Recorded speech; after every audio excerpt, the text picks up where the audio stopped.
On the far western coast of the continent, high atop a rocky promontory overlooking the Sunset Sea, sits Casterly Rock, ancestral seat of House Lannister. Below it lies Lannisport, one of the great cities of Westeros, a center for trade, culture, and the great Lannister fleet. There are a number of gold and silver mines in the Westerlands, making it the richest region in all of Westeros. One of the most productive mines lies beneath Casterly Rock itself, making House Lannister the wealthiest of all the noble houses. This allows House Lannister to finance many endeavors of other noble houses.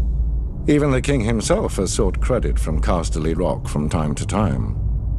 We Lannisters claim our descent from the Andal invaders, and through the female bloodline, Lann the Clever. According to the legend, Lann, using only his wits, won Casterly Rock from the noble House of Casterly during the Age of Heroes. The Lannisters reigned as kings of the Rock for thousands of years, and worked to make it the envy of the rest of the Seven Kingdoms. Our time as kings ended, however, when Aegon Targaryen, otherwise known as Aegon the Conqueror, arrived in Westeros with his army. The last king of the Rock, King Loren Lannister, joined forces with King Mern Gardener, the king of the Reach. Together, with 60,000 men, they met the Targaryen host in open battle.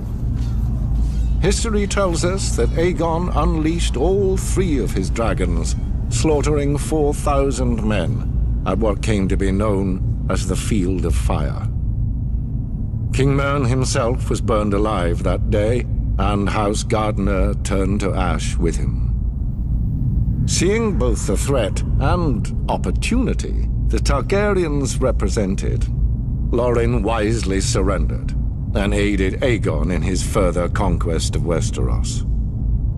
The Lannisters were thus appointed Lords Paramount of the Westerlands and Wardens of the West, titles we hold to this day. Let us be clear, though. It is neither luck nor royal favor that makes our house prosperous. There have been times in our history where some have thought us weak, lazy, or opulent.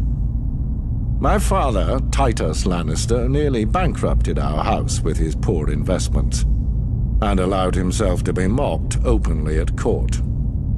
When our vassal, the Rains of Castamere, dared to rise up against the Lannisters, they learned how dangerous it can be to taunt a lion. I, Tywin Lannister, led the assault on Castamere to put down this rebellion. I made an example of them, to anyone who doubts our might. They even made a quaint song about the fates of the Rains of Castamere. Sadly, there are no Rains left to hear it. Today, the Golden Lion of Lannister is rightly admired and feared throughout the Seven Kingdoms. Our words are, "Hear me roar."